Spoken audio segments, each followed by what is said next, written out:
Tuesday, a Manhattan federal grand jury found that former President Donald Trump is civilly liable for sexual assault that occurred in a case involving Jean Carroll in a New York department store back in 1996. I'm Tim Darnell, and this is a special live stream on our Atlanta News First digital platforms, including YouTube, Apple TV, Roku, and Amazon Fire. And we're joined in our Midtown Atlanta studios by one of the most renowned pollsters in not only Georgia, but the United States, and Mark Roundtree, president of Landmark Communications of Georgia. And Mark, thanks for coming in. We're here to talk about how this civil verdict of up to $5 million in damages could affect the election here in Georgia. Georgia is a battleground state, really continues to be the center of the nation's political universe.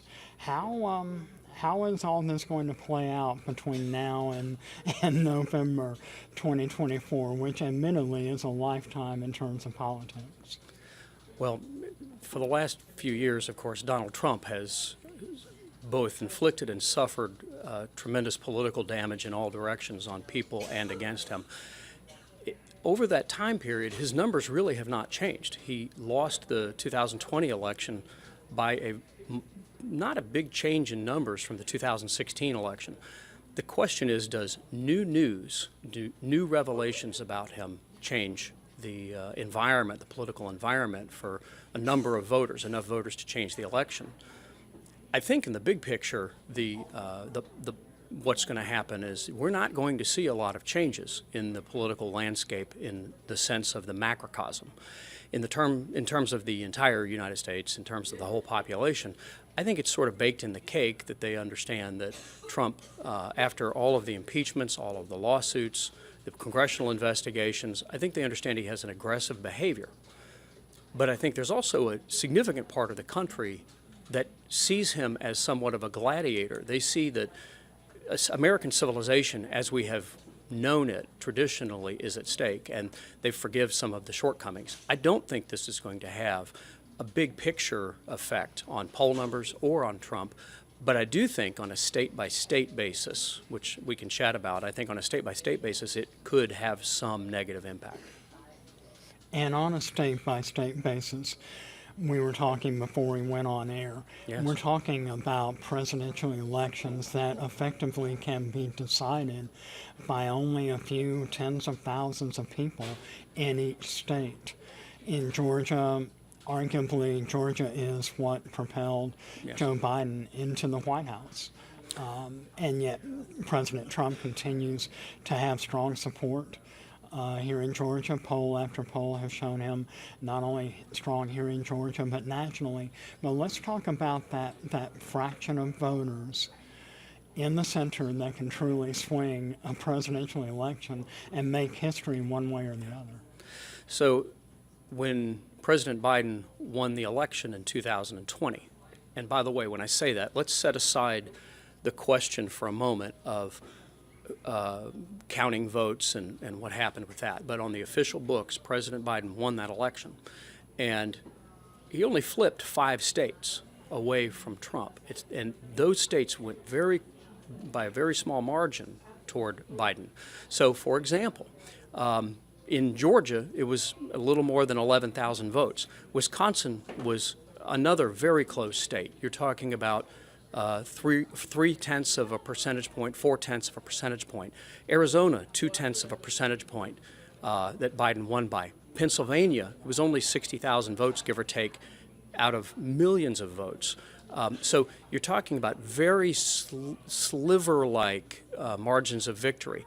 In these particular states, this kind of impact might be different because this is the new news kind of approach that has now happened that we hadn't seen. You hadn't seen Trump basically convicted is the wrong word, but held liable. And in these types of states, it may matter. And let's talk about those states in Georgia. Yes. This morning, Wednesday morning, President Biden and Vice President Harris announced members of their reelection campaign advisory board. Mayor Andre Dickens, U.S. Senator Raphael Warnock, both strong supporters of the administration, were the only two Democrats from Georgia named to the advisory board. The board being chaired by former House Speaker Nancy Pelosi of California, composed of a lot of Democrats from California, the Midwest, and the industrial Northeast. President Biden had a chance really to move Georgia to the political forefront when the city of Atlanta was being considered as a site for the 2024 DNC. He chose instead, and the Democratic Party chose Chicago. Was that a recognition that perhaps Georgia isn't as strong a Democratic stronghold as President Biden and the party would hope to, or are hoping to believe?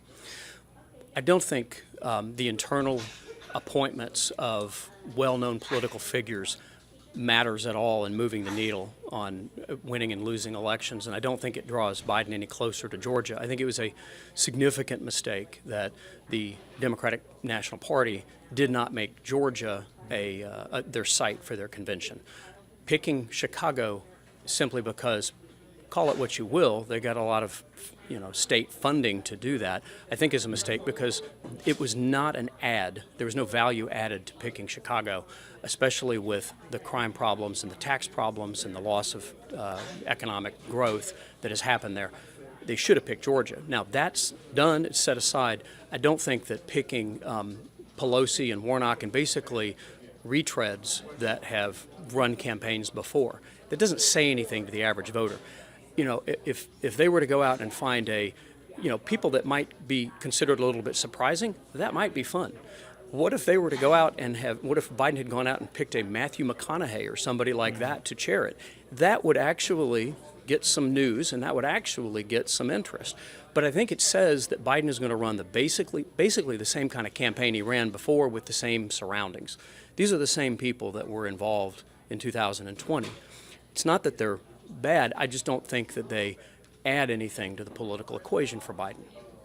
We were speculating after the announcement came that Chicago is the host for the 2024 convention, that perhaps President Biden and the Democratic Party were really kind of playing it safe rather than picking a more progressive or more inspired choice like Atlanta and Georgia for the site of the convention.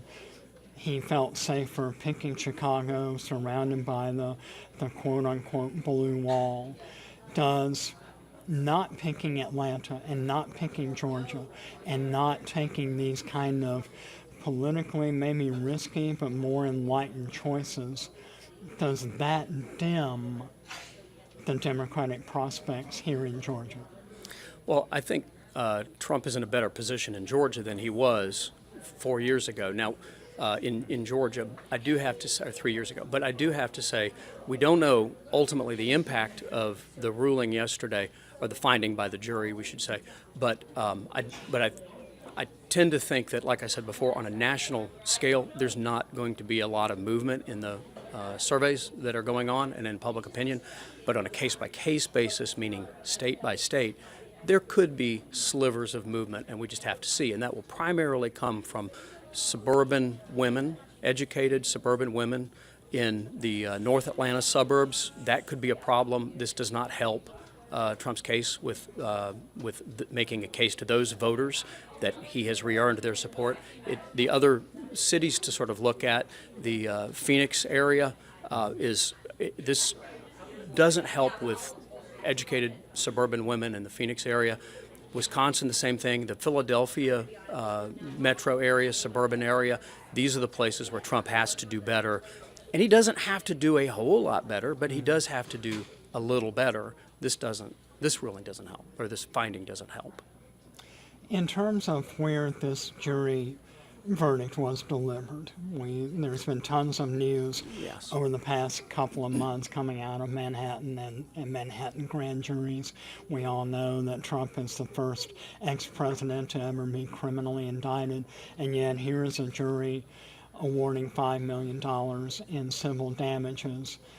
to a case that happened back in the 1990s. Does the location of the jury and where the verdict actually happened, does that play a role? I think it does have an impact, and it sort of mitigates the finding. I'm not making when I say that, understand, I'm not making a statement on the finding itself, whether it was right or wrong or anything like that. I'm making the point that because this is a New York City jury, it's a New York jury, I think it helps Trump in a sense politically, because people will discount the location of the jury. I think they automatically assume that this was a tilted case against him to some degree. Now, if this finding had been in Kansas or Alabama, that might be a surprise. That might be a more damaging finding, but it was a New York jury. And I think on a political level, I'm not talking about the legal level, but on a political level, that does mitigate the political damage to some degree, yes. If Fulton County District Attorney Fonnie Willis does issue some sort of criminal indictments, regardless of what they are, she has said that we can expect some sort of announcement sometime around June, July. I think the deadline that she gave was between now and July 11th. She has until May 15th to respond to another request from Fulton County Superior Court Judge Robert McBurney. If Fonnie Willis does issue some sort of criminal indictments this summer, how will this play out in the battleground state of Georgia, do you think? Well, I think it's pretty clear from the beginning that she has been very focused on getting an indictment. I don't think there was ever a circumstance where she was not going to go after an indictment. She's pursued this too aggressively. She's very much funded. She's spent disproportionate amounts of funds of her office focusing on this case, to the point where she had to go seek additional millions of dollars from the county commission, getting those approved so that she could even continue cases, other cases that are basically were thrown in her lap. She has a serious backload of cases. So I think the fact that it's a Fulton County District Attorney, again, does discount it. However, what's different here is that's a criminal case. A criminal case is going to be viewed very much differently, I think, than a civil case. A civil case in New York City is not going to be the same as a criminal case in Georgia. I do think she has, from the beginning, pursued indictments. I think she decided she was going to do this from the beginning, and I think it's pretty much borne out that way, the way this has been handled. You said that there's going to be a difference between a New York criminal case and a Fulton County criminal case. How so? Well, I think Georgia being much more of a swing state, New York is not a swing state. It's going to be considered politically liberal and anti-Trump. I think to some degree the fact that it's a criminal case in Georgia, that has a different weight than a jury finding for a civil case. When speaking to any voter out there who really would not like to see a Trump-Biden rematch in 2024, for voters who are tired of the drama playing out between the two campaigns, do we have any hope? or do those voters have any hope for any challengers or any realistic options in terms of 2024 presidential candidates? The fact that we're continuing day by day to talk about Trump and Biden, it makes it very difficult. It's filling up all the oxygen in the room, these conversations, and it makes it very hard for Governor DeSantis in Florida, Nikki Haley in South Carolina, and some of the other folks that are running to try to fill the void. With that being said, a lot of times third-party successes, they don't start successfully, so to speak. They don't start 6 months to a year in advance. Third-party success and challengers that come from out of nowhere usually emerge in the final 30 days. The question is the runway here. Is there enough runway for a Ron DeSantis who has raised well in excess of $100 million already for this race?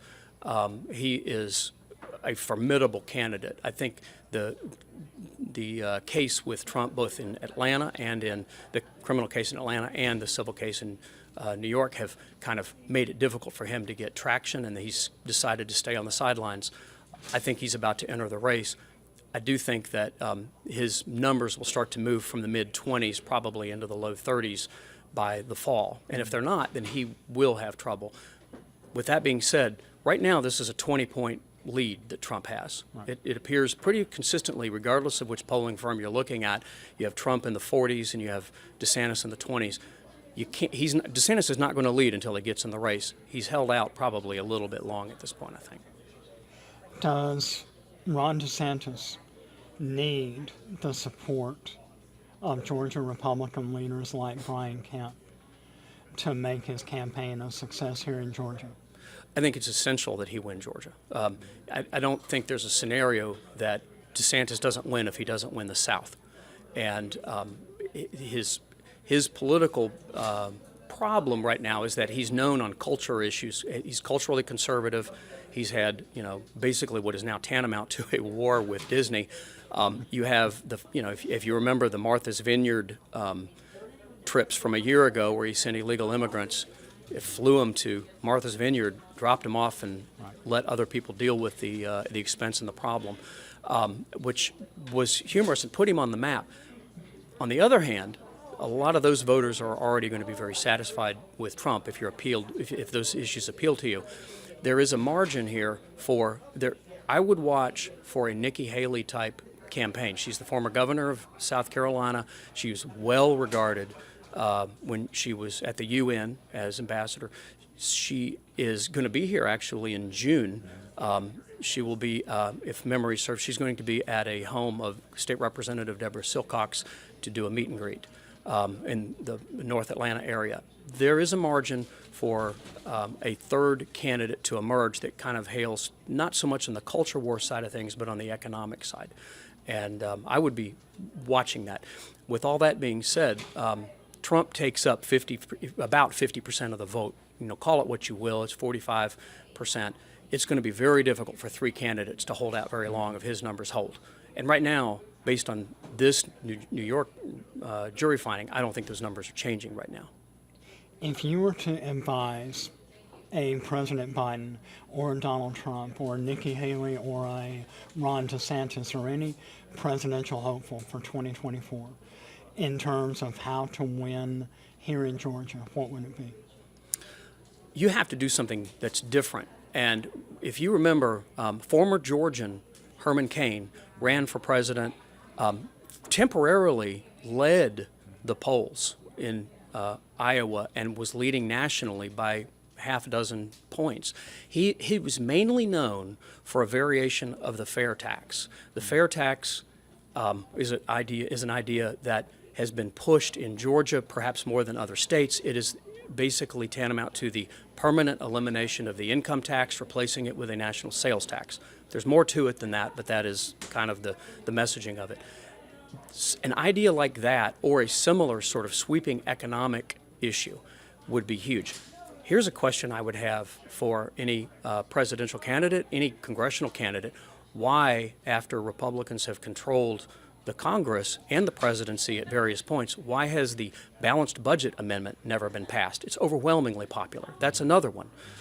Just call for, I don't think you can do a national referendum per se, but you could do a state-by-state referendum. I think a candidate who consistently goes with things like the balanced budget amendment, maybe the fair tax, these sorts of ideas, I think would have overwhelming support.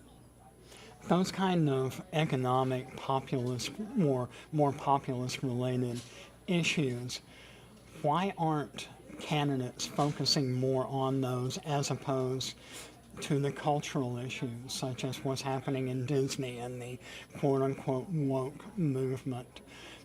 Is that simply a way to appeal to the party's base? Well, I think there's a couple of reasons. People don't go around wearing stickers very often that say, I support the fair tax. But they will engage in conversations, and they will post memes on social media. They will engage on things that are quick hits, like what's going on with Disney, this battle with Disney, and setting aside who's right and wrong and all of that. It's a quick hit way to kind of make known to the public where you stand on issues. It's harder to do that, and it's easier to demagogue things like the fair tax or the balanced budget amendment. So it's a little bit harder to make those issues known. But I believe that in a Republican primary in particular, there's going to be a lot of support for that. I think actually it would be something that if President Biden were to run on a tiered in, not an immediate, but a tiered in balanced budget amendment that where he would take the role of being the one who balances the federal budget and allows for exemptions and allows for situations, but basically tearing it in. I think it would be a masterstroke on that team's part to get reelected, because I think the biggest fear people have, if they really have, when you set aside all of the issues right now, is I think a lot of people sense that American civilization as we once knew it is at stake. And that's why people are getting more polarized and they're standing behind their gladiator no matter how damaged they are, because they sense that the other team, again, right or wrong, they sense the other team would be so damaging to the country that it would be irreversible. So I think an issue like that would take the country by storm, particularly if Biden were to grab it. I wouldn't expect him to, but that would be something that would be newsworthy. And the gladiatorial combat is going to continue to play out right here in Georgia. We are wrapping up this live edition of Atlanta News First on our digital streaming platforms from our Midtown Atlanta studios with Mark Roundtree, president of Landmark Communications, talking about the electoral impact on the verdict on Tuesday that found former President Donald Trump liable for up to $5 million in damages in regards to a sexual abuse case in a New York department store. Mark, final thoughts for our viewers and listeners to consider. Yes, I just would reiterate that I don't think these poll numbers are going to move in the macrocosm. You might see a point or two, but I think what you might see, I think it's going to be important to look state by state. Presidential elections are not won on national polls. We sort of know that, but we simultaneously forget that. It's going to be won or lost in basically 5 states. This is a 5-state election. Georgia, Arizona, Wisconsin. I would look to Pennsylvania. It was only a 0.2% margin last time. Not 2%, 0.2%. I think these are states, look at North Carolina. These are the states that are going to determine the next president of the United States. What's happened in the news in the last 24 hours does not help President Trump if he's trying to consolidate moderate Republicans to come his way. But it is a 1.5-year-long campaign to go, assuming he's renominated, if he is, and there's going to be a lot more happening down the road, particularly with the criminal investigation in Atlanta and how that is perceived by the country. And we're going to continue to cover all of those issues here on Atlanta News First. Thanks to Mark Roundtree, president of Landmark Communications. Thanks to all of you for watching.